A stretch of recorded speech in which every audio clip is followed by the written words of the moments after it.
ದಾಬಸ್ಪೇಟೆಯಲ್ಲಿ ರಾತ್ರೋರಾತ್ರಿ ಪ್ರತಿಮೆಯ ಫೈಟ್, ಸಂತರ ಹೆಸರಿನಲ್ಲಿ ಹೈಡ್ರಾಮಾ ಬೆಚ್ಚಿಬಿದ್ದ ಜನ. ಆ ಸಂತರು ಈ ನಾಡಿಗೆ ಶಾಂತಿಯ ಸಂದೇಶ ಸಾರಿದ ಮಹಾನ್ ಪುರುಷರು. ಆ ಮಹಾನ್ ಪುರುಷರ ಹೆಸರಿನಲ್ಲಿ ಈಗ ಪ್ರತಿಮೆಯ ಫೈಟ್ ಶುರುವಾಗಿದೆ. ಪ್ರತಿಮೆಗಳು ಪ್ರತ್ಯಕ್ಷ ಆಗ್ತಾ ಇದ್ದ ಹಾಗೆ ಬೆಳಗ್ಗೆ ಬೇರೆಯೇ ಒಂದು ಪ್ರತಿಮೆ ಪ್ರತ್ಯಕ್ಷಗೊಂಡಿದೆ. ಪ್ರತಿಮೆಯ ಪಾಲಿಟಿಕ್ಸ್ ಕಥೆ ಏನು, ಈ ಸ್ಟೋರಿ ನೋಡಿ. ದಾಬಸ್ಪೇಟೆಯಲ್ಲಿ ತಾರಕಕ್ಕೇರಿದ ಪ್ರತಿಮೆ ಪಾಲಿಟಿಕ್ಸ್. ರಾತ್ರೋರಾತ್ರಿ ಸ್ವಾಮೀಜಿಗಳ ಪ್ರತಿಮೆ ಅನಾವರಣ. ನಾಡಪ್ರಭು ಕೆಂಪೇಗೌಡ ವರ್ಸಸ್ ಸಂತರ ಸ್ಟ್ಯಾಚ್ಯೂ ಫೈಟ್. ಹೌದು, ಬೆಂಗಳೂರು ಹೊರವಲಯ ದಾಬಸ್ಪೇಟೆಯಲ್ಲಿ ಪ್ರತಿಮೆ ಪಾಲಿಟಿಕ್ಸ್ ತಾರಕಕ್ಕೇರಿದೆ. ಮುಂಜಾನೆಯೇ ದಾಬಸ್ಪೇಟೆಯ ಶಿವಗಂಗೆ ಸರ್ಕಲ್ನ ಚಿತ್ರಣವೇ ಬದಲಾಗಿತ್ತು. ಅಲ್ಲಿವರೆಗೆ ಖಾಲಿ ಇದ್ದ ಜಾಗದಲ್ಲಿ ಏಕಾಏಕಿ ನಾಡಪ್ರಭು ಕೆಂಪೇಗೌಡರ ಹಾಗೂ ಆದಿಚುಂಚನಗಿರಿ ಶ್ರೀಗಳ ಪ್ರತಿಮೆಗಳು ಅನಾವರಣಗೊಂಡಿದ್ವು. ಇದನ್ನು ಕಂಡು ಸಾರ್ವಜನಿಕರು ದಿಗ್ಭ್ರಮೆಗೊಂಡಿದ್ದಾರೆ. ಬೆಂಗಳೂರು ಹೊರವಲಯ ನೆಲಮಂಗಲ ತಾಲೂಕಿನ ದಾಬಸ್ಪೇಟೆಯಲ್ಲಿ ಈಗ ಸಮುದಾಯಗಳ ನಡುವೆ ಪ್ರತಿಮೆ ಸಂಘರ್ಷದ ಕಿಚ್ಚು ಹೊತ್ತಿಕೊಂಡಿದೆ.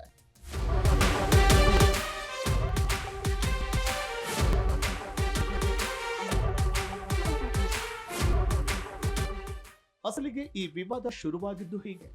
ಶಿವಗಂಗೆ ಸರ್ಕಲ್ನಲ್ಲಿ ಶಿವಕುಮಾರ ಸ್ವಾಮೀಜಿಗಳ ಜಯಂತಿ ಆಚರಣೆ ಮಾಡಲು ಶಿವಗಂಗೆಯ ಶ್ರೀ ರುದ್ರಮುನಿ ಶಿವಾಚಾರ್ಯ ಸ್ವಾಮೀಜಿಗಳ ನೇತೃತ್ವದಲ್ಲಿ ಪೂಜೆ ಸಲ್ಲಿಸಲಾಗಿತ್ತು. ಅಲ್ಲಿ ಶ್ರೀಗಳ ಪ್ರತಿಮೆ ಸ್ಥಾಪಿಸಲು ನಿರ್ಧರಿಸಲಾಗಿತ್ತು.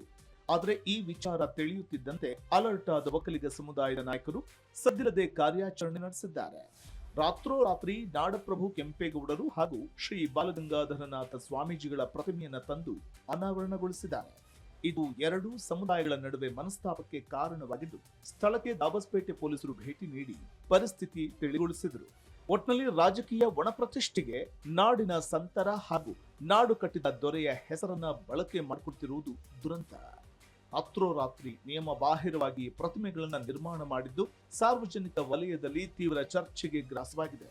ಸೌಹಾರ್ದತೆಯ ಸಂಕೇತವಾಗಬೇಕಿದ್ದ ಜಾಗ ಈಗ ಸಂಘರ್ಷದ ಕೇಂದ್ರವಾಗ್ತಾ ಇರುವುದು ವಿಷಾದನೀಯ. Manjunath G, freedom TV, Nelamangala. ಕ್ಷಣ ಕ್ಷಣದ ಸುದ್ದಿಗಳಿಗಾಗಿ ಫ್ರೀಡಂ ಟಿವಿ ಸಬ್ಸ್ಕ್ರೈಬ್ ಮಾಡಿ, ಲೈಕ್ ಮಾಡಿ ಹಾಗೂ ಫಾಲೋ ಮಾಡಿ. ಹೊಸ ಸುದ್ದಿಗಳ ನೋಟಿಫಿಕೇಶನ್ಗಾಗಿ ಬೆಲ್ ಐಕಾನ್ ಮೇಲೆ ಕ್ಲಿಕ್ ಮಾಡಿ.